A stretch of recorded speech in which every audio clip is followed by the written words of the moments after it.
That's what I did. I now call the May 2nd, 2024 Senior Citizens Advisory Board meeting to order. Has this meeting been properly noticed and posted in compliance with the Nevada Open Meeting Law? It has. Thank you. Would the Deputy City Clerk call the roll, please? Chair O'Rear Cameron. Present. Vice Chair Weinstein Hall. Excused. Member Padaratu. Present. Member Galati. Present. Member Mosteen. Present. Member Drum. Present. Member Lee. Present. Member Graham. Present. We have a quorum. Thank you, Deputy City Clerk. Item number 3, public comment. Comment during this portion of the agenda must be limited to matters on the agenda for action. If you wish to be heard, come forward and give your name for the record. The amount of discussion, as well as the amount of time any single speaker is allowed, may be limited. Seeing and hearing none. Item number 4, for possible action to approve the final minutes by reference of the regular meeting of April 4th, 2024. Do I have any amendments or a motion?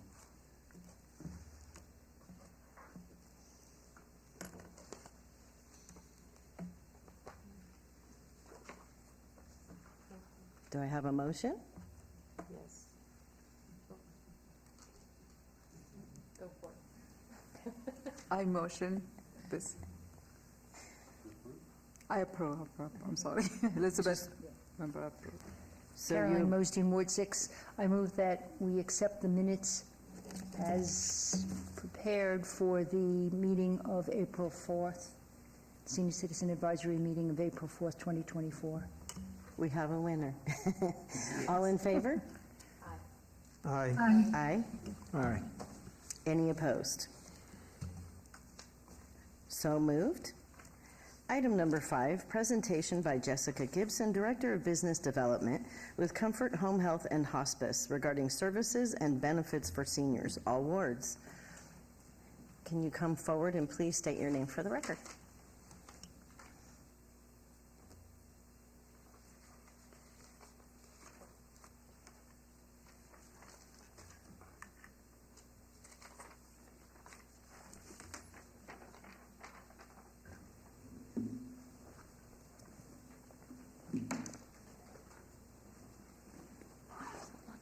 Good afternoon, I'm Jessica Gibson. I'm the Director of Business Development for Comfort Home Health and Hospice here in Las Vegas. Do you want me to go ahead and speak? Okay. Deanne had invited me here to talk to all of you about the services of what home health and hospice is. My style is a little bit different. I don't like to speak at you. I like to be very conversational. So if something I say sparks a question, some interest, some feedback, please interrupt me and let's talk about it, okay? Because the point of my job is not to come here and do a big commercial for my agency. My role is to be an advocate for seniors in our community, and that's what everybody on my side does. What we do is we work with hospitals, case managers, physicians, folks like you, everyone who touches the lives of a senior in our community to help make sure that we're caring for them and providing the right level of support, which means clinical care, wherever that person lives, so that we can give them dignity and honor and respect and care. So I do work for Comfort Home Health and Hospice. We are a rather large agency. We're owned by a company called Pennant. We are mostly nationwide. We provide home health, home hospice, PCA, DME, assisted living, SNF care, and group home care across the country. In this market, I manage everything from Mesquite south, so all of Lincoln County, Nye County, and Clark County. So it's a very large area. What we pride ourselves on is serving our underserved communities, so the rural communities. I jokingly tell my case managers, if you have a patient who lives in the middle of the desert and you don't know who's going to serve that patient, we do probably. And we work very hard to make sure that we're serving those folks so they're not out alone and then get the proper care and nursing and equipment, medication that they need and deserve. I'm from Las Vegas originally. I'm a diehard UNLV Rebel fan. I even have a dog named Rebel. So I'm very deeply embedded in my community, and I'm very invested in making sure that our seniors are well cared for, whether they've just turned 55, 65 and they're eligible for Medicare, or if they're 105 and they're still hanging out with us at the grocery store. I want to care for them all. So today I wanted to talk about the differences between home health and hospice and dispel some myths and some rumors, okay? So I think it's first important to understand what each of these are. Home health is intended for people who are just coming out of a hospital or have just come out of a surgery or a severe illness like pneumonia, or they need IV antibiotics or something. They need someone to care for them at home, but not all the time, not every day, a few days a week. They do require a skilled nursing need, so that could be medication management, medication education, infectious disease education, how to care for a wound, the actual wound care itself, training the family on how to care for ostomy if it's new or something has changed with that, a feeding tube, any of those things would qualify for a home health nurse. You would also get physical therapy, occupational therapy, or speech therapy sometimes with home health. Clear difference between physical therapy and occupational therapy, which I did not know until I came into this world of healthcare. Physical therapy is meant to help people to move better. Occupational therapy is meant to help people to increase their activities of daily living, like feeding themselves, going to the bathroom themselves, dressing themselves, things like that. So it's very different, but they play together very well. Home health is typically dictated by your insurance. So the insurance will say, these are the few folks that are in network, choose from them. And then your doctor would typically write you an order for whichever one they work with, unless you have a preference. It's absolutely imperative to know that you have choices and options and federally protected rights when it comes to who cares for you. So if you've worked with an agency before, or if you've heard of one that you want to work with, you absolutely are allowed to advocate for that for yourself or for a loved one or someone that you care for and ask for that particular agency, or say, I did not love that experience in the past, I do not want them. You absolutely are allowed to do that. And I don't know that a lot of people know that that's your choice to do. So home health is meant for short term. It's meant to get you through a shorter acuity of care needs. You know, like I said, after you have a hospitalization or a severe illness, it's not meant for long term. It's not intended for emergency or after hours or weekend calls. It's just not set up that way. It's meant to help you get home. We call it transitional care management. It's meant to get you home from a hospital, get you back up to what your level of function was before that incident, and get you back on with your life so that you forget that you ever needed home health in the first place. And if we did our job right, then you will forget that we ever existed, other than you might see our logo somewhere and be like, oh, I remember those guys, they were pretty cool. But home health should just be a blip in your radar. It's not meant for long term. Home health is great for people of all ages. You can have home health as a child all the way up until senior. It just depends on what your goals of care are. So it's really important when you're talking to a potential company, make sure that they are a good personality fit for you and your family, because these folks are going to come into your home. Make sure that what they provide is what you want, and make sure that they have the staff that can appropriately respond to you when you have a need. It's really important to ask those questions and Google. Google will be your best friend when choosing the right agency. So we do provide home health. We also provide home hospice. And when I start talking home hospice, you'll see my face just lights up, because that's really where my heart is at. I love what I get to do for work, and that sounds weird because hospice is a hard job, but it's the most fulfilling thing I've ever done in my entire life, and I love that piece. I love it because before I came to this world, I had been the family of hospice 6 times in my personal life. I've seen it done very differently with different companies. I've seen it done inpatient in a building. I've seen it done at home. I've had different experiences every single time. But now that I get to be on this side and be that support for the families and patients, I just love it. Now I can't imagine doing anything else. So let's talk about what hospice is not. Hospice is not a building. Hospice is not giving up. Hospice is not throwing away hope. What I like to say is that hospice is changing what you're hoping for. You're not hoping now for a cure. You're not hoping to go to the doctor tomorrow and let them poke and prod and test you and tell you what your body's already telling you is going on. You're hoping for the proper support and care and compassion and love and empathy and comfort that hospice gives you at home. You're hoping to stay home. When my patients are coming out of the hospital and they want to go home, I say, if you want to go home, I'm going to get you home, and we're going to keep you home. Hospice is meant for people who have a terminal diagnosis, and we expect that if their disease took its natural course and God did not provide a miracle, and you didn't come in and slow it down or change the course by your own actions, we would expect that that disease would naturally take its course and you would pass within the next 6 to 12 months. That does not mean that if you're still with us after 6 months that we kick you off. And I've heard that lots and lots of times. That's not how that works. My dad was on hospice for 3.5 years when I was a little girl. They told him he was going to live for 3 weeks initially. And 3.5 years later, he was still hanging out. And you can bounce back and forth. Sometimes he would need hospice, sometimes home health. Sometimes he would kick everyone out and say, I need nothing. And that's a beautiful thing when that happens. It's called graduating. A couple of the other things that are the rights, the federally protected rights with hospice, you absolutely get to choose if you want that level of care. And you can change your mind. If one day you want it and you need it and you're appropriate, and someone like me and a nurse comes in and says, hey, you know what, you need this. Let's go ahead and do this. And 3 months later you say, you know what, my body feels stronger. I want to go back and fight. Fantastic. Let's stop this. Go back and fight. And if you need us again, we'll be there again. That is your right to choose, no matter how many doctors tell you otherwise. It's also your right to choose who. And it's even easier with a hospice because home health has to come with an order from a doctor. Hospice does not. Hospice can come with what we call a self-referral.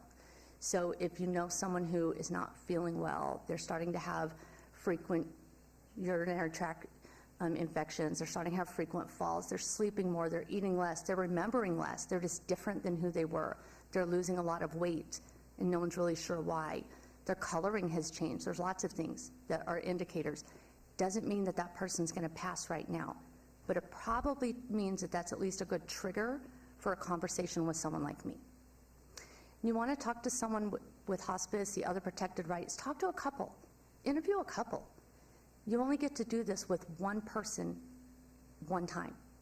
So you have to make sure that you feel as good about it as absolutely possible. It's not going to feel good to lose someone you love, but you want to make sure that you have the least amount of regrets as possible. That's why it's important to choose the right partner. The right partner for hospice looks like the staffing, again, like I said. Talk to them about their medication. Do they have a policy on stripping away all the medications? Another hospice myth. Some hospices do that. The good ones don't. The good ones will say, okay, case by case, what's serving you, what's not. Let's negotiate. Let's come up with a plan together. Talk to them about what their philosophy is. For example, like if someone had stage 4 cancer and that cancer was going to be the thing that the person was going to pass from, but they still wanted to continue oxygen because they have COPD, some hospices will say, you can't have the oxygen. It's shocking, I know, but it happens. Some hospices will say if you have a severe cardiac diagnosis and that's going to be what takes you in the end, but you have kidney disease and you want to continue dialysis, you have to stop dialysis. It's important to make sure that you are in line with that hospice company. I'm fortunate that I work for an agency and I get to help run this agency that we don't do either of those things, any of those things actually. We negotiate with every single patient. I have patients right now on dialysis that have COPD or cardiac diagnosis. I fought for that personally. I feel that that's important because that's comfort to that patient. Why would I take that before it's time? I'm not going to. So again, it's just important to talk, make sure that you guys are all on the same page, okay? Some hospices provide ancillary services, but there are 5 that come with hospice every single time, and that would be an RN, a CNA, a social worker, a chaplain, and a volunteer. All of those services come as part of the hospice care. They're not there 24 hours, but they are available to you 24 hours a day to answer questions, concerns, feedback, anything. And home health is between the patient and the provider. Hospice, I always say, is now my team is part of your whole team. We're all in this together 24/7 now. So that's really important that you have a team that you feel supported like that. Hospice can also include physical therapy and occupational therapy if the hospice is set up appropriately and if they are the type of agency that approves that. We don't all, but sometimes we can, just depending on the situation. Just like home health, hospice is covered by insurance, typically at 100%, no copay. So that's good because you already have enough to worry about. It also covers all of your equipment that you might need at home. So home health can come with equipment, depending on your insurance, but the insurance dictates that, whether you need it or not. So if you need a hospital bed, unless you're a VA patient, it's really, really hard to get that. Hospice is different. Whatever you need, we cover. Hospital bed, bedside table, bedside commode, oxygen, you name it, we can probably cover it. In addition to like incontinence supplies, insures if you're someone who's losing weight, medication, all those things that a family is struggling to pay for while caring for their loved ones. If they accepted the right level of care at home, they could use that money somewhere else. I just told a family recently, if they had an extra $100 at the end of the month, please take mom to Starbucks and to bingo. And that's exactly what they did. And they were thrilled that they could, because before that they couldn't afford it. And I was so, so happy that we did that. So if you choose an agency that has both, then you can flip-flop back and forth, like I said. Home health does need to come with a referral from a doctor. Hospice does not. Both lines of care, though, we need records. So you would start with someone like me, and I would come in, and my job is not to push for one direction or another. There are some folks in my role that do that. I don't love that. None of my team does that. I know that because I'm the leader of my team, and we just don't do that. We don't play that game.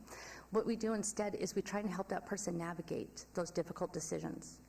So you're trying to read this long history of what's been going on with you for like last 3 years, right? And no one's just telling you like it is and helping you to understand all of those different parts, because you got this specialist looking at this body function, this one looking at this, but no one putting all the pieces together. That's what our job is. We help you put the pieces together and then help you decide which level of care makes the most sense for you right then. And if you change your mind later, we'll come back and have the conversation again, do it again, and just help you keep navigating through that. It's called the continuum of care, and that's incredibly important to us. Just as important as giving that person the right support to keep them at home. We believe very passionately in what we do, and everyone on our team is called to do what we do, so we're blessed to do it every day for our seniors. In my agency, we do care for more seniors than anybody. That's just what we specialize in. It's called geriatric home health and hospice, but we don't turn anybody away that's younger. I've worked for agencies that did. And the reality of that is because Medicare pays just a little bit more for seniors. My agency doesn't look at that. We take different insurances, even Nevada State Medicaid and some of the other Medicaids that are very difficult to find coverage for. We do, for home health and hospice. So if you guys ever have someone who you think would benefit from a care like that, maybe it's just physical therapy, a little bit of support, education about a disease process, we would love to talk to those folks and then just help them see, do they need us, or is it something that they might need us down the road for? Any questions, feedback? Caroline Mosteen, Ward 6, thank you very much. It sounds like an excellent addition to our senior needs and the way you have described it. I did have a couple questions. The first was, do specific hospitals or hospital groups make recommendations about home health care or hospice? In other words, do they link in together? And the reason I'm asking that question is I had surgery, minor surgery, but all of a sudden I got a call from a home health care service. And I said, well, I didn't ask for you folks. Where did you get that? And they said, oh, we were referred by your hospital. So I said, well, thank you, but, no. But that kind of thing. And so I was wondering, is that a standard practice that some hospitals do recommend that without patients even knowing? 100%. Every single hospital group, and it's not just a hospital, it's a hospital group. They have contracts and relationships, and you have to be on a preferred provider list in order for that case manager to even say your name to a family. By law, they're supposed to provide 3 options to every family, and they're supposed to physically hand them a list or 3 separate brochures.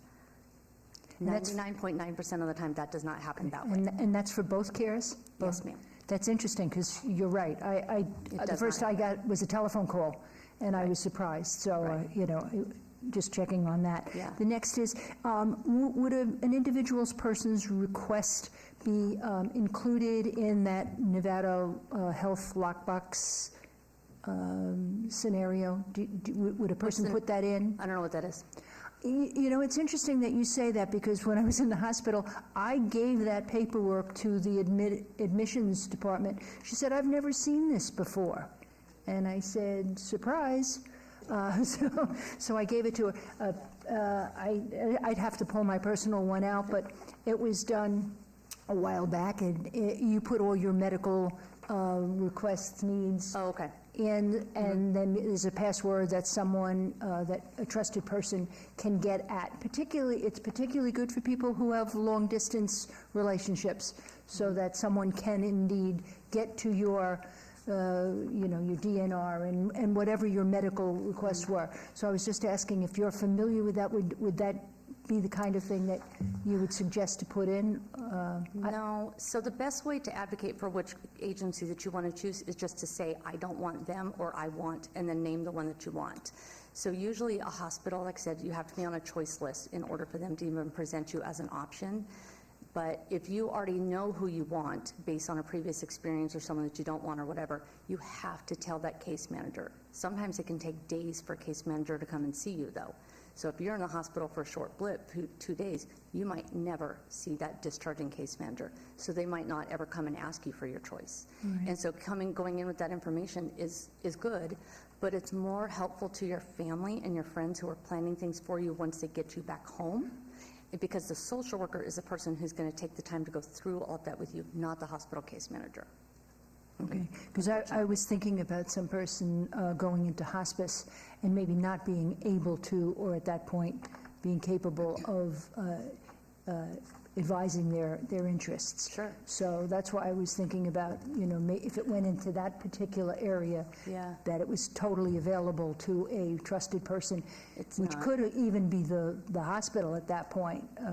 You could put anybody you want on it. Yeah, So- it's not, and the only thing, there is a system in place, and it's like an information exchange where you can click on it and you can grab all of the H&P or all the records in that exchange, but it's only hospital system to hospital system.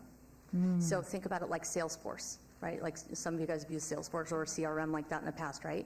If you're not linked into Salesforce, you can't access that information. It's the same way with the hospital information. Yeah, that would be nice if they communicated a little better. It would be, and for someone in my role, it would be even more helpful, because bet. like, let's say, God forbid, you called me and said, hey, my neighbor needs hospice, but we don't have records at home. I have to send out the request for records, wait until the hospital sends it to me. That could take days. What if that person's already imminent because they either declined so quickly or because no one got involved and got us involved in time? Yeah, that's devastating. Yeah, we've been pushing for that. Okay. My recommendation for that is actually using a book like this. It's called The 5 Wishes. I know providers who ask their patients to fill this out regardless of their age. 18 and up. My own personal story with this, I have a great success story. My husband doesn't believe it's a success story because it happened to his dad. But a few years ago, my father-in-law needed hospice. And my mother-in-law and my husband, none of my brother-in-laws, no one knew anything about what his final wishes were going to be. Where he wanted to be buried, if he wanted to be buried, if he wanted cremation, what his final months were supposed to look like for his own care. If he were unable to speak for himself at some point, he wouldn't tell anybody. So what I did is I dropped a couple copies of this book off to my mother-in-law, and I said, you know what? Don't even ask him about it. Put it down on the counter and start filling it out for yourself. Let us know what your wishes are, and leave the other blank copy next to it. And she did that for a few nights, and then he got really nosy about it and went and looked at what she did and got curious, and he filled out his own.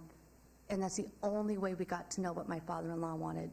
And it helped him to understand what the care was and what it wasn't, and it helped him to be less afraid, and he accepted hospice that week. Yeah, so I would recommend books like this. You can order them online. It's Aging with Dignity website. You can order them hard copy. You can also fill it out online. That's a very heart-touching story, and very true. And because many people have things attached to their wills or their trusts, but people don't get to that right away. Correct. That's after. Exactly. It's so much after. And then you go, oh gosh, I wish I had known that I buried them and they wanted to be cremated. Right. Well, that's a heck of a time to find out.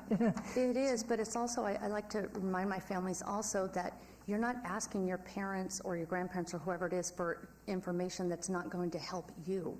Because when you're going through that time in your life and you're trying to discuss with your siblings or the rest of your family what this care is going to look like for whoever that is that you're trying to plan it for, that can be very traumatic, and family dynamics are complicated at best. You don't want to have that extra thing that you're trying to decide. If somebody has already put in their words what they want, there's nothing to discuss. All we're going to do is honor that person. And particularly if there are siblings, if there are children, Correct. and everybody's pulling in different directions. Well, mom wanted this, or dad wanted that, or something of that Correct. sort. There can be, very troublesome dynamics. You're right. And the last question I had was, in any case, and I think I'm more thinking of the hospice care again. When you spoke about medications that maybe people want to stay on, do you do any interaction with the doctor to find out how necessary or how these medications would be appropriate or not? Do you ever do any direct conversations with doctors, or is it always through a middleman? I do. I communicate with the doctor sometimes directly. If it's a medication that a patient is married to and they've been taking for a very long time, typically what I like to do, my approach is I'll ask the patient, what is it doing for you? How do you feel? How long have you been taking it? Why are you taking it? And try and understand what their understanding is of that medication and the value of that. If it's like, let's say, a B12, and it's a huge horse pill, and this person's having difficulty swallowing, do we really need to keep taking that, But that's not my decision. But so I do, as a liaison, and that's actually what my role is. So as a liaison, I do communicate with the doctors and find out, what has your conversation been with your patient? Help me understand what it is that this medication, the role that it's playing in this patient's life. And then I explain that to my nurse and my doctor, and then they make that decision together with the patient. Once you go on hospice, there's no more supposed to. So yesterday, if someone said you're supposed to take this medication, but now you don't want to, you don't. If yesterday someone said you're supposed to have 2 hard-boiled eggs for breakfast, and today you don't want to, you don't. Yesterday someone said you have to go to bed at 8 o'clock, and now you don't want to, great. We're going to honor that. The rules just change. Thank you. Chair O'Rear-Cameron, we do have to wrap it up. I know this actually is a wonderful topic, and the reason I wanted to have Jessica come speak to the board, because we are getting so many calls all the time. So Jessica, if you could state your contact information, that way the board can contact you if they have any further questions, and also for the record of anyone listening to this in the future, I would greatly appreciate it. Absolutely, I appreciate that. My name is Jessica Gibson, Director of Business Development. My direct number, 702-449-7299. I'm going to leave some handouts for you guys also, just some information, and it's just a side-by-side comparison of what home health and hospice is, how to identify when someone potentially needs hospice, how to have that conversation with a loved one, and then just a little goodie for you guys too. Thank you so much for your time and taking the time to come speak to the board. We greatly appreciate it. Thank Of course, you. like I said, I love what I do, so this doesn't bother me. If anyone ever needs me to have another conversation in another setting, I'm more than happy to.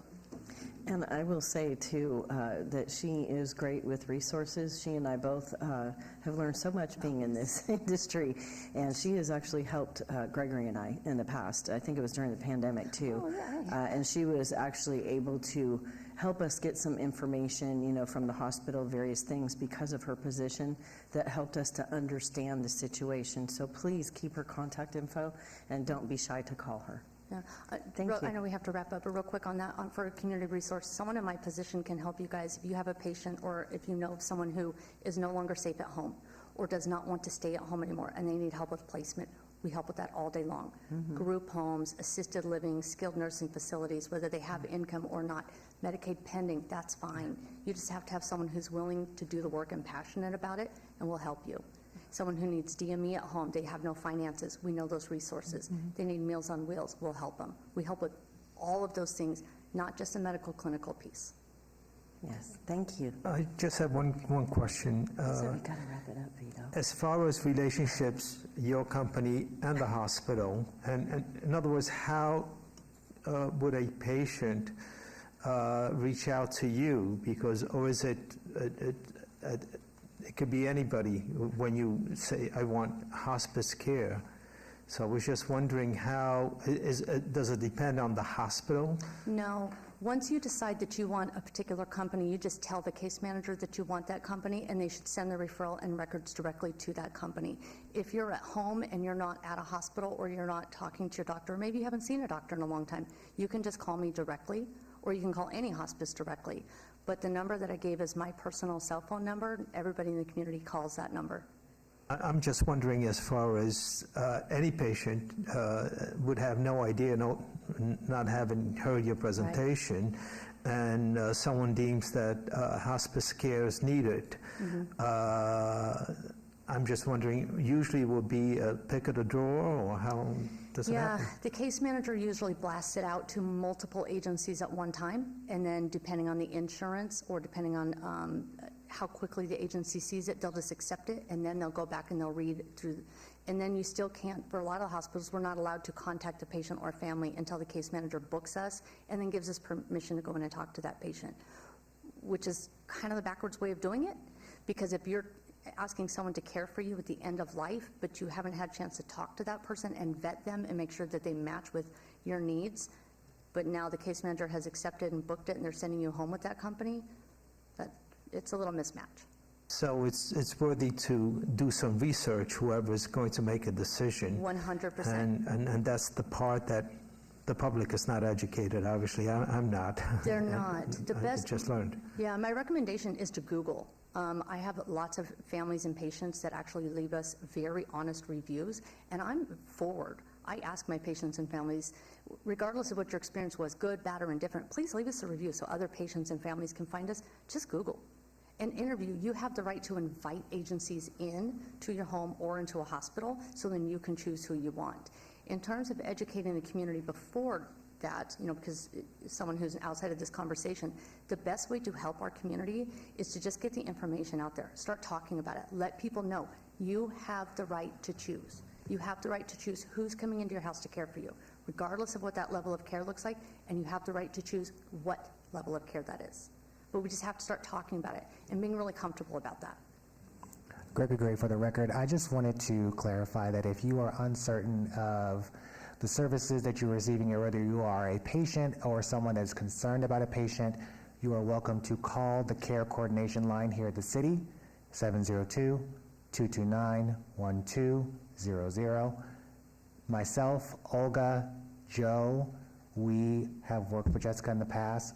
And if you are not comfortable Googling the information, or if it's too much information to digest all at once, we have a good relationship with Jessica. We were able to pass that information along to her. She can say, I recommend this, or they can look into this. As Deanne said, she has worked with us before. She helped us with a resident that was kind of rowdy at one of our city councils. He was concerned about his father being in the hospital, and Jessica was monumental in her services with us. So she's definitely a trusted source that we use here at the city. So if you have any questions or if you're concerned, we are here to help, and Jessica is on board with us in case we need any additional support. Thank One you. last question. You mentioned 5 wishes. You had a flyer. I noticed that UMC put out a magazine, and in it has 5 wishes. I was wondering is that a general presentation that they do? It is. Thank It's a general presentation, and I present 5 wishes sometimes at different meetings where it will be just going through what the 5 wishes is, what that means, and how that would help your family do it at assisted livings and group homes all the time.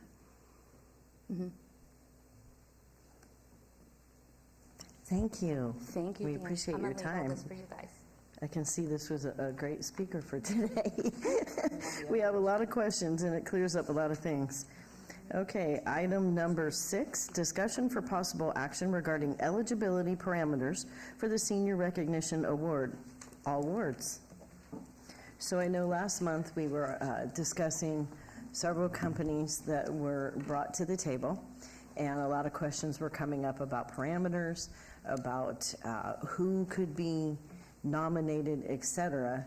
And I know in the past we have had these discussions on some of those parameters, also with our city attorney, Jeff, present, and we had discussed not necessarily just being able to nominate anyone. if we see that they're doing good with our older adults. And I know a lot of questions came and had arisen on this, so we wanted to make sure we talked it out because we do have two different people, one from Caroline and one from myself, that we would like to recognize. So does anybody have any discussion that they would like to bring to the table based on some of the things we've already discussed?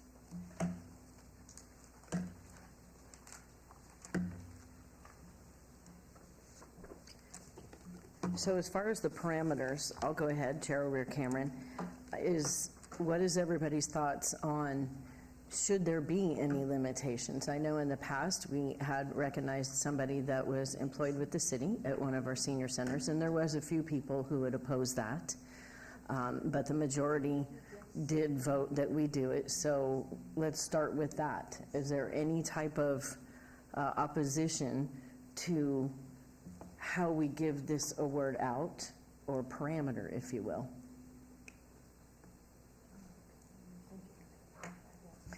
Because I know for myself, Chair O'Rear Cameron, I think if we put too many limitations on it, it will make it more difficult when we do come across people. This award is to say thank you because they have actually assisted one of our older adults. And, you know, honestly, it's also to encourage more people to do the same. So I don't think that it's a really good idea from my personal experience to limit it, but we did talk about making sure we have a screening process. Although this is just an award from the city, so there's no liability on the city side, as we discussed in the last meeting and prior meetings, it's still very good to screen because there's a lot of things going on right now. Gregory, for the record. So I know that we discussed this at length before, so maybe this is a good time to discuss whether or not that screening, so it's like perhaps Member Galati has someone that he wants to nominate. Is that something that you would like me and my team to research, touch base with that person, and then bring that information to the board? Is that something that the board members are comfortable with doing on their own and presenting to the board so they can discuss and nominate that person? I think that that's probably the best place to start right now. I just have a comment before we go any further. I don't know whether we have any guidelines. I was just wondering if we wrote some sort of a guideline where we, whoever is going to nominate would have to mention certain things, the reason for the nomination, a short biographical synopsis of what it is, and so that we are basically, we follow the same path. That's a great idea. So how about we discuss that? What guidelines would you like to set for nomination? Elizabeth Patriato for the record. Is there a chance of categorizing this nomination voluntary, on demand, profit, non-profit? Is this going to be awarded to a person or an organization basing on their service the seniors are receiving? And also, is it limited to certain locality or demands and recipients? So one, I think one guideline is that they have to be within city limits. So they would be operating or residing within the ward that you are representing. That would probably be one of the guidelines for sure. I don't think we are at a point to where we need to necessarily categorize the awards because we're not handing out like hundreds of them. I would probably say maybe 6 over the course of a year, considering that there's 6 wards. So I don't think necessarily a categorization is necessary. I think that, you know, we would know the difference if you're awarding a particular person or an organization of people that helped a senior in the community. So I think that the award itself would differentiate that. It's not necessarily something we need to categorize at this time. Caroline Mosteen, Ward 6. Thank you. I would broaden that limit from your individual ward to city limits. and keep it broader so that any of us can have the opportunity to make the recommendation or for anyone within city limits. Yes, so it's citywide within city Right. limits. Okay, yeah, so I would leave out any portion. If we had a questionnaire, or if we had something like the way Vito was describing it, if we had a form, and it would ask basically, is this party within city limits? Well, that's the first place we want to start, so we Right. need a yes on that. We need Correct. a yes checked off.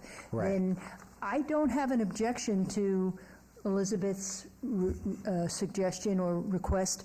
I'd put that down maybe as question 2.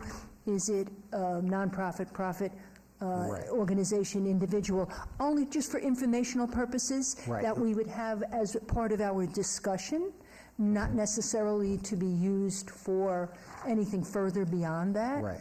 And that's identifying criteria, so it would Right. be question 2, who are you nominating? And you would Correct. basically write that down, so that And- would be the Yeah, next. And then I Chair Weir-Cameron, that's actually going to come up in the process, just like the one I did. I gave the full information of how I heard about them, where I heard about them, the company, and that comes with your presentation to the board of who you would like and your background work more than Right. anything. So it'll be, We're, making sure that they're within city Yeah. limits, their name, Right. and Yeah. definitely an address, because we can verify whether or not they are within city limits.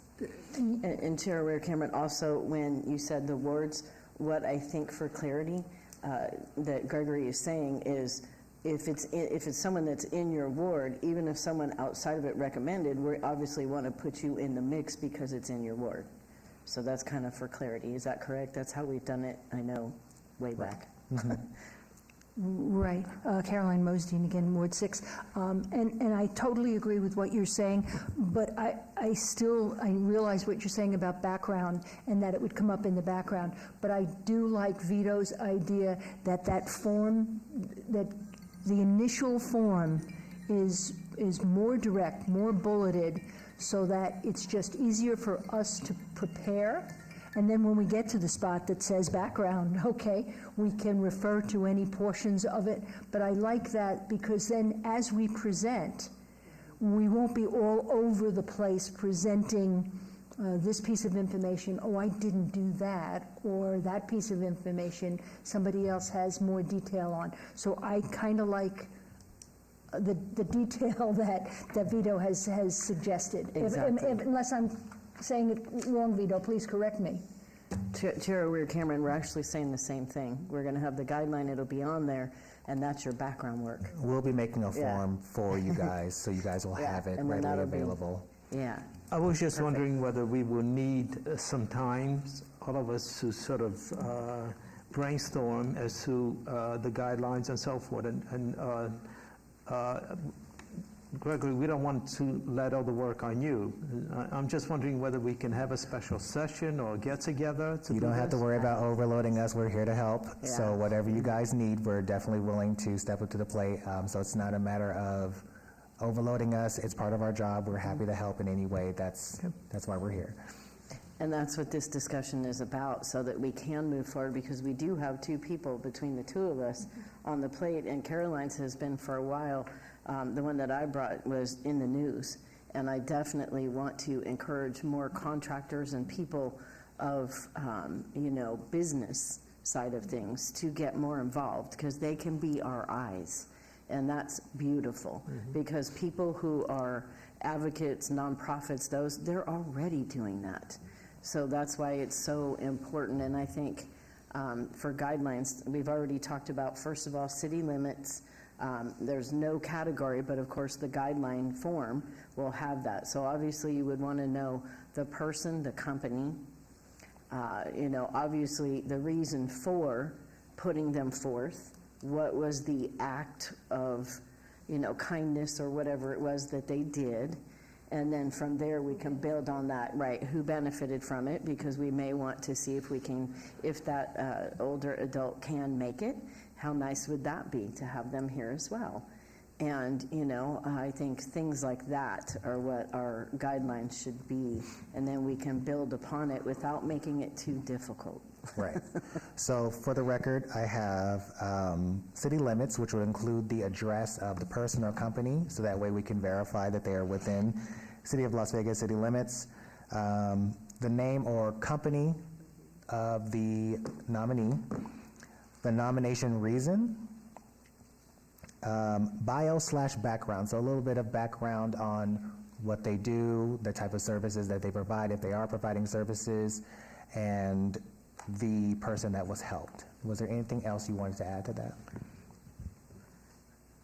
Yeah, Charles Lee, Ward 5.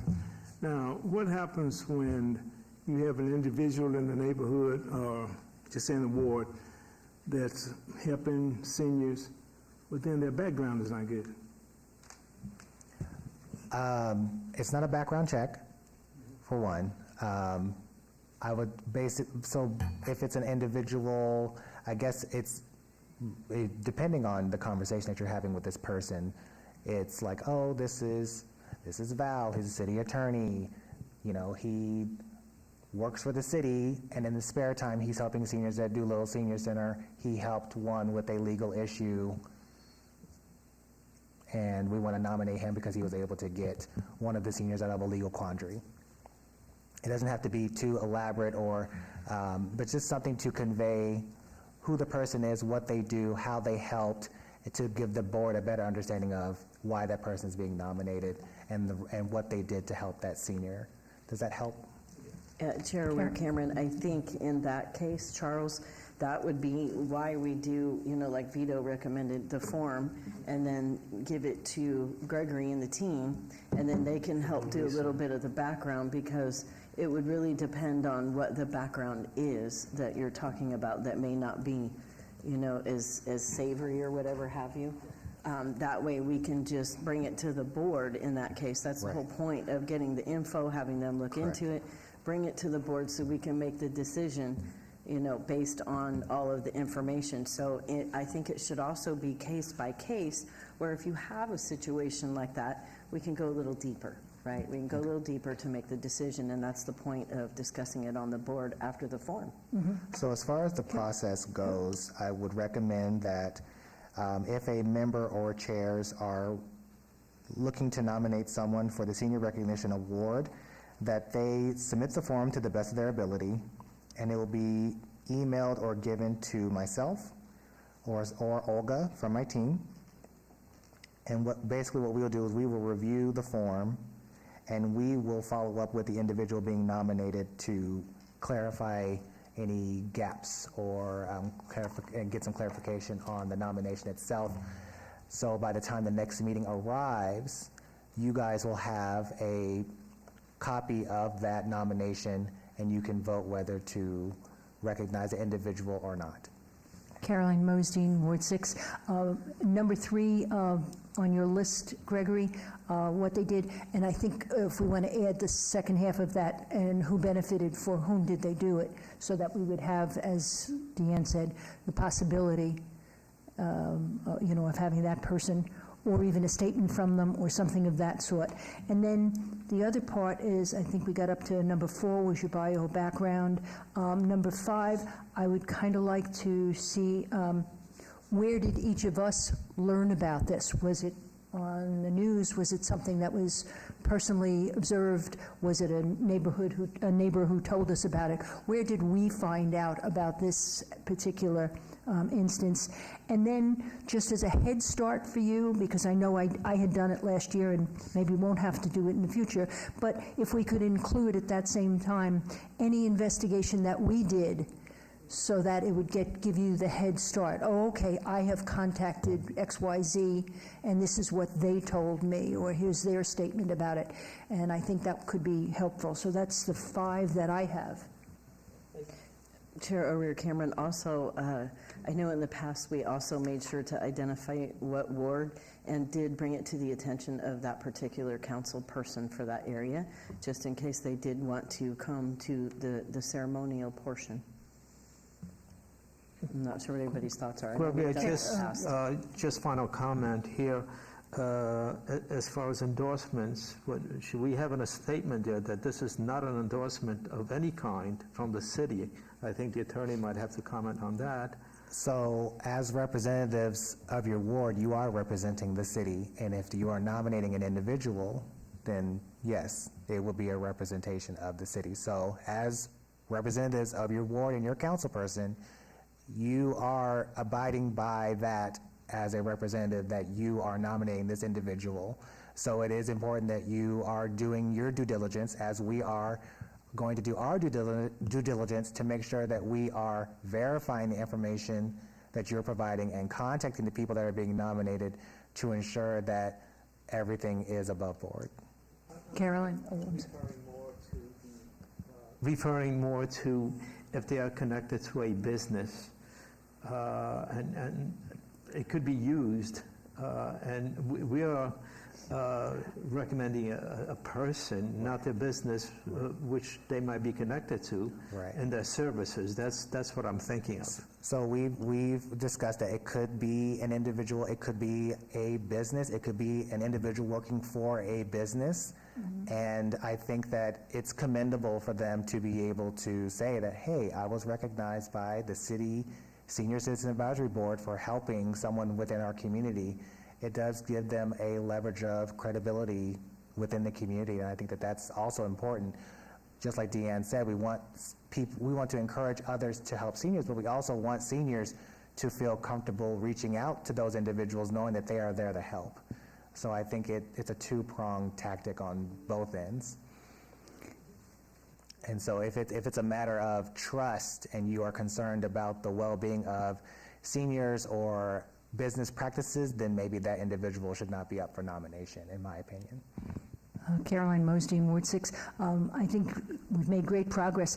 I'm looking at this as being the form and the parameters for the nomination as opposed to the recognition, which I think would come a little further down line. So I was just going to ask if the chair would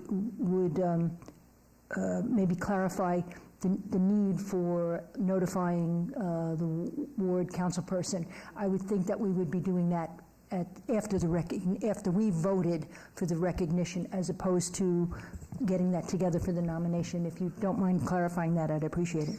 Yes, you have the clarity exactly right. We're just identifying the ward because we need to know who on the board this person we're, recognizing, or even the older adult, because it can be two different wards. And so we're just recognizing what wards are involved as a part of it. So that was the first part, kind of on the form, identifying it. And then after that person has been approved as a nomination, making sure to let the council person know, because I just feel like that's kind of respectful since they have nominated us to be on their board as their representative. Correct. So just for clarification, I just wanted to review the process one more time. You will receive the finalized form once you agree upon the categories, and I will review those after this. So you'll have the form, you'll fill it out to the best of your ability. You will turn it in to myself or Olga for verification. We will review and bring that completed nomination to the board for discussion and vote for possible approval for recognition. Once that approval is received from the board, then the next meeting will be the recognition. We will make sure the council person is aware in case they decide to attend, and that will be the recognition of that individual.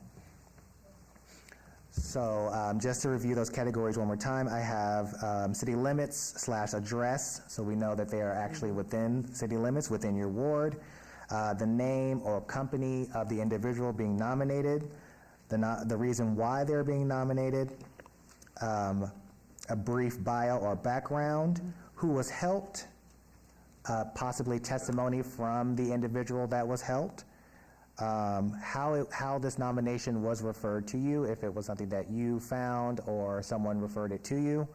And then I think those are all the categories. Was there anything else you wanted to add?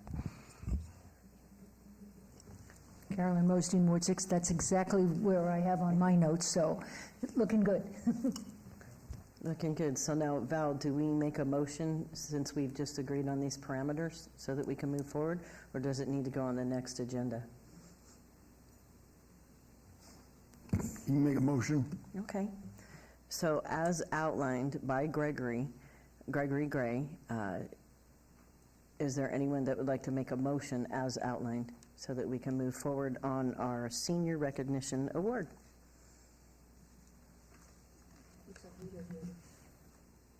You want to make a motion? I'll make a motion that we do do the form and proceed from there. So there's a motion to accept the parameters and the guidelines form for the Senior Recognition Awards Program. All, As outlined. yes, as outlined by Gregory Gray with the parameters. Is there a second? I second it. All in favor? Aye. Aye. Aye. Aye. Any opposed? So moved. Item number 7, report by Gregory Gray, Management Analyst 1, Department of Neighborhood Services regarding senior issues received by the Department of Neighborhood Services. Awards. Thank you so much, Chair. Gregory Gray for the record. Before I get into my report, I just wanted to take this opportunity to introduce you to our Neighborhood Revitalization and Community Engagement team. They're all standing in the back. We have Carla Lopez, Carla Avila, Joaska, Vanessa, and Ann and Jake. So we are coordinating with our outreach team to get some senior coffees on the calendar for you guys this summer into fall. Carolyn, this is also the same team that will be helping us with your event in Ward 6. So I just wanted to take this opportunity to let you see their faces and know that they are doing great work within our communities, and they'll be working with us to get some more senior socials and senior events on the calendar so that way you guys can engage with your community. Per my manager, Jocelyn Blewett-Fisher, she wants us to be able to connect with the community and be able to bring back what we are hearing in the community to the board so we have it on the record to better define the work of care coordination. So we are hoping that as we get those dates to you, that you'll be a representative of your ward and come out and meet with your community. And do you guys have any questions for the team, or are they free to go? Carolyn Mosden, Ward 6. I don't have any questions. I'm sure everybody is more than capable, but what I'd like to say is thank you in advance and for the things that you've been doing in the past behind the scenes. So thank you very, very much. We look forward to working with you more closely, so appreciate it. Chair O'Rear Cameron, this is my dream come true. After 6.5 years on this board. Yeah, just I you wanna and cry. me, Deanne. I just want to cry. I do. I want to cry. Oh my gosh, Gregory, look how it's come. We've come a long way because it was just me on our team that was really helping with the seniors, and now you guys have a full-blown roster available to help you in the community. So we're very excited to bring them on board. And that includes Olga, too. We are so happy to have Olga on board, too. So thank all of you from the bottom of our heart, and we cannot wait to be out there with you.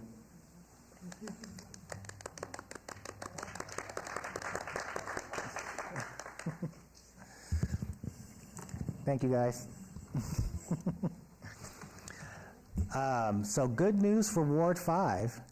We got approval for the new Doolittle entrance at the Senior Center. So I just wanted to thank our director, Arcelia Barajas, and our neighborhood services administrator, Darcel Campbell.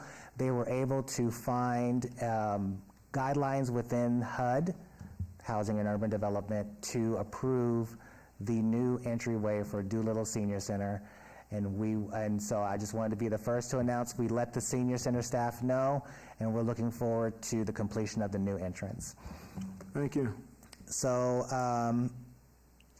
Olga and I have been working with care coordination. We've been getting a lot of calls in regards to in-home care and respite. So just to give you an idea that these are some of the calls that we are getting. So it was very serendipitous to have Jessica come and meet with us. So we're very happy that she came. So it's a very tough category to navigate. So the first thing that we are advising most of our seniors to do is to check their insurance first. Usually there are some respite care benefits that are baked into the insurance policy. So we're asking them to start there first to get a better understanding of what is available to them.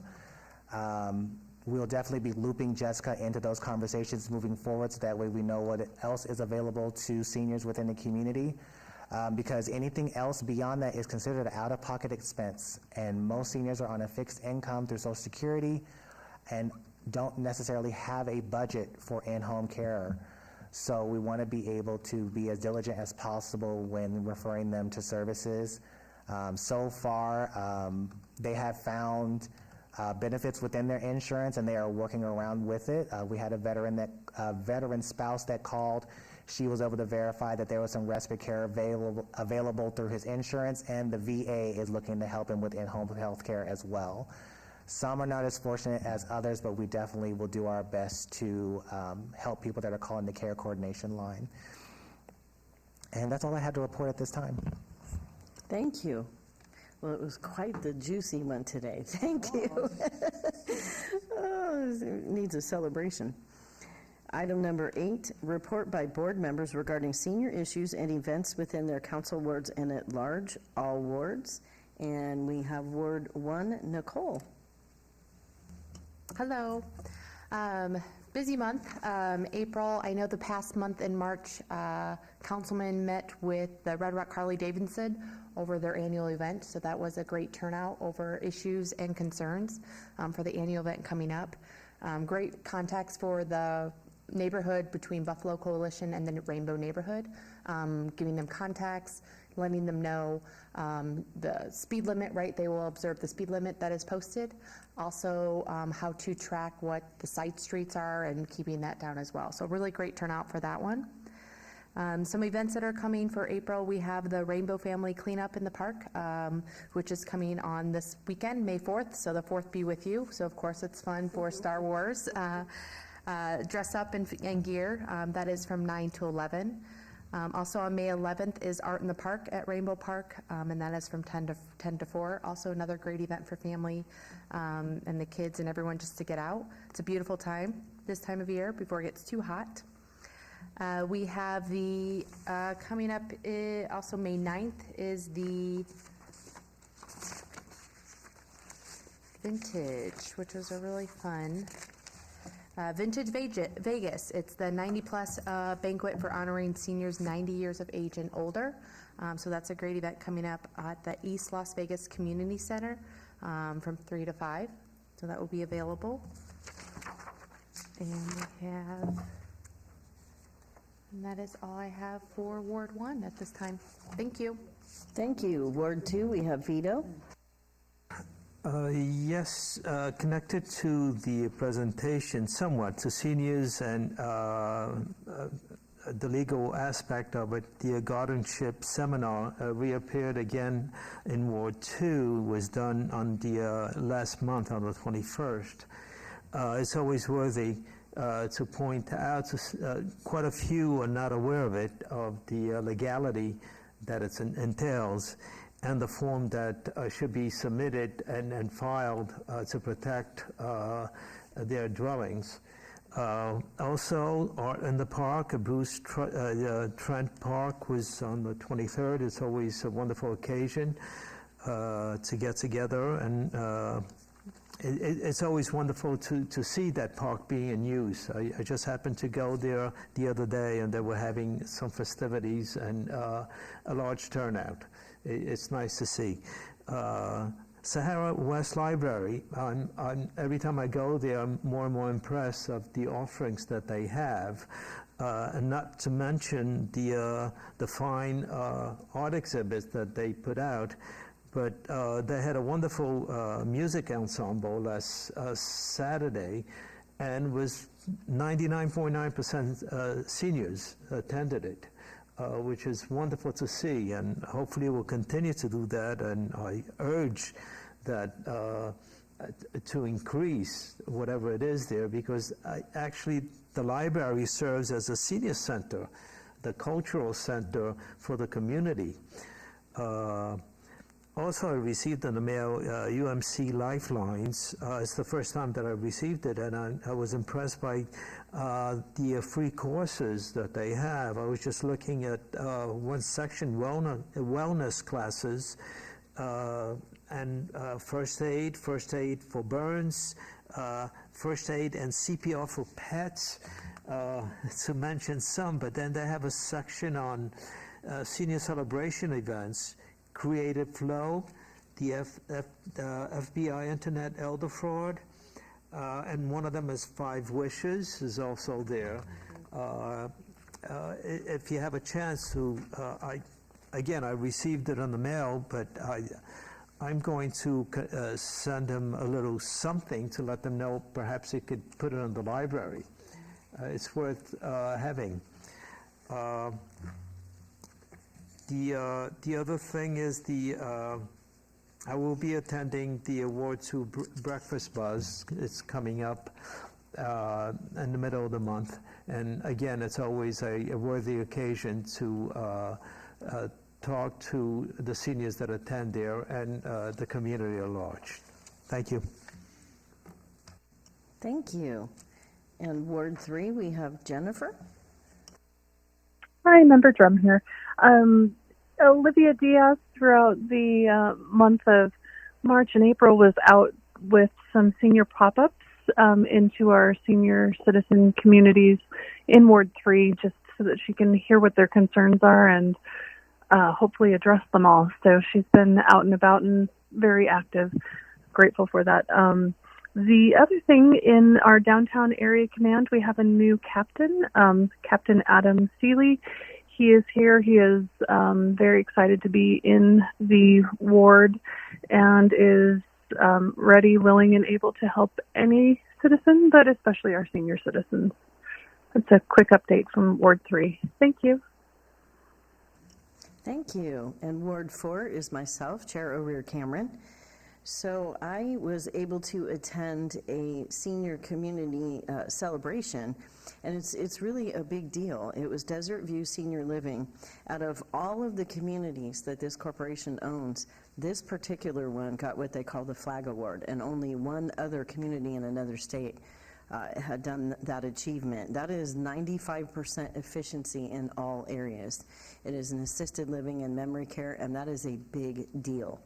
And I say that because here in the state of Nevada, a few years back, quite a few, a lot of different facilities, whether they be skilled nursing, assisted living, et cetera, we're not even getting passing grades. So to have a community in our Las Vegas area, and more particularly my Ward 4, to be able to get that award, it was quite the honor, and it had Fox 5 out. So kudos to them, and I mention it because I'm hoping we'll see a lot more of those across the valley. A lot more. Ward 4 on Friday night, I did want to read this from the email because it sounds so wonderful. It's going to be a night out for the residents of Providence. They have Dr. Aubrey Bond, professor of geoscience at UNLV, to give a presentation on Nevada dinosaurs' fun facts. They're going to have a fossil dig, and they're even going to have an unopened geode to crack open. So, and of course, the usual food trucks and all the fun. And that is Friday, May 3rd. And the movie will start at dusk. And anytime you want to know what's going on in any of the wards, please make sure you sign up for the newsletter for your particular ward, and also do so for other wards that are close to you, because you don't have to only go to your ward. You can go to any of them. I also want to mention that this is Older Americans Month, so happy Older Americans Month to any of us on the board and the people who are listening. And then I did want to do a little report on, just before I came here, I was on my Commission on Aging meeting, and I was very happy to see that there's a lot of things coming about, too, that I really wanted to bring up, and that is that the Ombudsman Office now has more representation and supervisors in both northern and southern Nevada. So we're going to start seeing a lot more visits from them, and their visits have gone up, which I think is absolutely amazing. And believe it or not, they had not been visiting any of our 28 adult daycare centers, and they are now going to do so, which is beautiful. and take a look at, any issues, whether it be care or Medicaid fraud, whatever. So that is huge for our seniors, especially those who are wanting to age in place at home, and they're going to the adult daycare center so that they can have that care until the family comes home, et cetera, which is beautiful. And then the other thing they're looking at is and it's going to be public, and they are going to have a site and everything. I'm looking so forward to this, is corporations and transparency. Because there's many corporations that come into big places like ours that have such a huge demographic of older adults, and they own a lot of different companies. What do I mean by that? They may have an assisted living, a home health, a PCA. They may have all these, and so they automatically refer within their company. And you heard Jessica talking about how a lot of times these referrals are just made unless you speak up and say who you might want. So they're going to start making sure that you can literally see what corporations own what in our area, and it's going to be made public. And that is very, very big. And that's something that we'll be able to utilize as a board to help educate, and also through the city, that people can take a look at that so that they can see and they can make better informed decisions. So I thought that was wonderful. The other thing I wanted to bring to the attention is if you run across seniors who have been having a hard time with, home and the home waivers, the Medicaid, et cetera, it's because we've had a shortage of case managers. It's been a very big shortage, but I'm happy to say after what I heard on the reports today that they are getting more positions filled. They're finally getting more people they can hire. That's been a problem across the board for our valley, but obviously with these, it's a really big deal. So now, instead of having these huge vacancies, they're finally closing that gap on them, although we do still have, like a third vacancy in several of the agencies, including our APS, Adult Protective, and some of the others. So I just wanted to make sure and share that with everyone, and they are looking at a multi-sector plan on aging. It's a collaborative where 5 of them got together to talk more about not just, they call it the elderly and frail. I don't like those terms. So they're now looking at more expansive people that are planning for aging in place. So you're going to see a lot of great things rolling out that we as a board can sink our teeth into, and I will continue to bring those to your attention. And that is it for my report. And now we have Ward 5, Charles Lee. Hello, Charles Lee, Ward 5. I'm still excited about the approval of the entrance way for the Doolittle Senior Center, and I can report that back to them. Secondly, I was wondering, have we, Gregory, had any feedback on the meal program when I discussed last month, with the membership declining, some because they're going to different centers for free meals. We are going to be meeting with 3 Square soon, so I'll have an update you probably around the next meeting. Okay, thank you. And also, the last Thursdays in each month in the Doolittle Senior Center parking lot, they have a farmer's market pop-up. And it's no requirements to receive fresh groceries. And it starts at 8 o'clock, and that's the last Thursday of each month. And that's all I have. Thank you. And Ward 6, we have Caroline. Caroline Mosdeen, Ward 6, thank you. Just a quick, I lost my notes here, but can't be too far. But the Bluegrass Festival was held on April 13th, at the park in Centennial Hills, and it was a rousing success. It appeared like thousands of people were there. It was very, very crowded. It was held at the amphitheater this year, and it was really quite wonderful. And there were some food trucks, a few less than years in the past, but nonetheless, everybody seemed to have a great time. So all's well that ends well. Also, I'd like to mention that at the senior center, we do have someone coming in as a volunteer on Thursdays from 2 to 4 to assist our seniors with computer or phone problems, questions, and things like that. But it is a one-on-one basis with a specific question to be answered. The seniors have asked for a more formal 101 and 201 computer assistance. I've spoken to B at the center, and also at Robbie at the library. And we are trying to coordinate something more, because the library also has someone more frequently who's available to assist with specific questions. So if anybody's listening to this message and you have a problem with your phone or your laptop or your iPad, bring it in, not a technical problem, but rather a problem in navigating with it. They're there to help. So do that in the meantime, but we will see what we can do to get a greater organized program together for that. So we are working on that. And the last thing is the Bocatitos with Bruni is next Thursday, so 9 to 11 over at the Centennial Hills Y off of Buffalo. So please come in and share your concerns, questions, and even support for the city, and speak with our councilwoman, Nancy Bruni. Thank you. Thank you. And Ward 6, we have Elizabeth. Member Elizabeth Patrato for Ward 6. I had the privilege to attend an information meeting from Nevada Lockbox. This particular organization is helping anybody to nominate a guardian for their future care or decision making, and this has an urgency because this will not be, nobody will sign the form once the person is not like alert and oriented. There are some criteria, so people are waiting and families are having problem.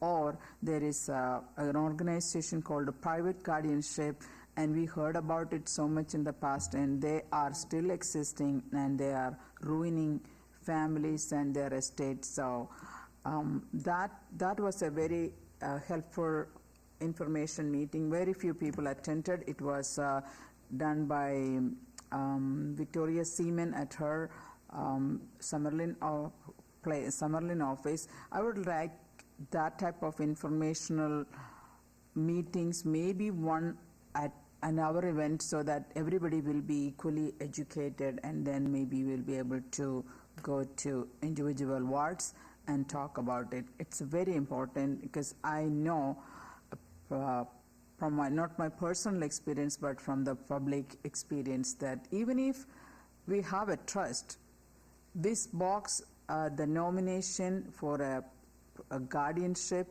once it is registered with the Secretary of State, it has more power than the trust, because automatically it will come into existence, and they can act on it, and that has to be updated.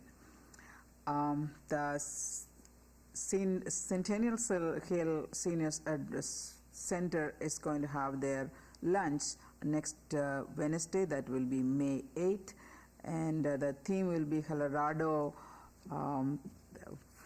and so planning to go there. They said as of now 80 people are planning to attend their lunch, and I am planning to go there and serve the lunch. It's a pleasure to serve the seniors, and we can be still serving, and it was really rewarding. I've been there a couple of times for that. This morning when I visited them, one of the questions came up was, what about our pavement? Somebody is going to repair it? This was the one Carolyn was talking about, I think, in the March meeting, and we forwarded some pictures. I said, we will have something coming up. We're going to remind about it. Yeah, that's all I have right now. But yeah, it's a rewarding thing to serve the seniors and hear their comments and compliments and complaints. That's it. Thank you.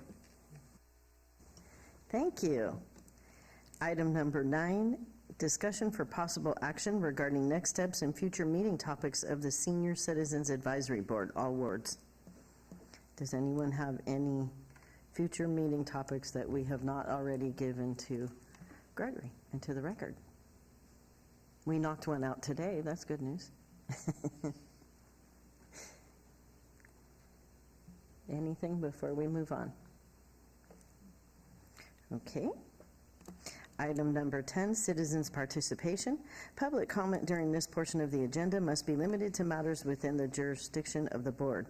No subject may be acted upon by the board unless that subject is on the agenda and is scheduled for action. If you wish to be heard, come forward and give your name for the record. The amount of discussion on any single subject, as well as the amount of time any single speaker is allowed, may be limited.